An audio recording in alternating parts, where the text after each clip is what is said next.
many people know CIBIL, but we started off in 2004 with just 13 members and 4 million data.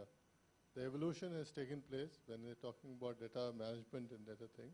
We are over 350 million records in consumers, over 19 million in commercial, over 10 million in mortgage, and we also have a fraud repository. So we have 4 repositories, consumer, commercial, mortgage, and fraud repository. And we believe, that we have changed, built and set a credit infrastructure for in India. And just to remember, in our days, we didn't walk into the bank to ask that we want to buy television, or we want a auto loan or housing loan. They were traditionally only lending to the corporates because they had some printed information, they knew about the company.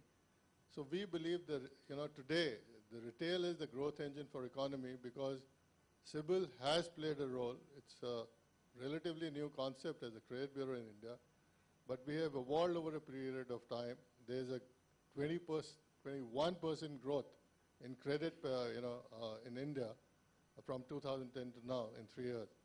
So penetration is there, and how do you increase the expansion is by including more and more people to be able to get credit, and that's where CIBIL is playing a role to try and do that. So we have been able to do that in retail. We would be liking to do that in commercial as we grow, because that's where you will grow. The banks will also grow without compromising in the asset quality, so that their delinquency and NPAs come back. Just to share with you, when there was a global meltdown in 2008, the NPAs had gone up to 8% in retail on things like credit cards and personal loan.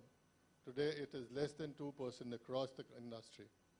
So that's happened because they worked with the credit information and take prudent decisions before they walk into and give credit.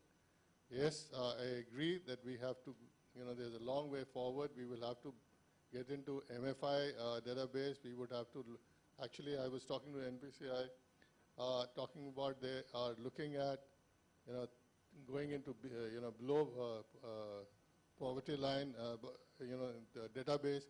So we're going to start working there, and we might be working with them very soon so that we can build that data and also include those people, so that when they are talking about at least 5,000 OD has to be given to them.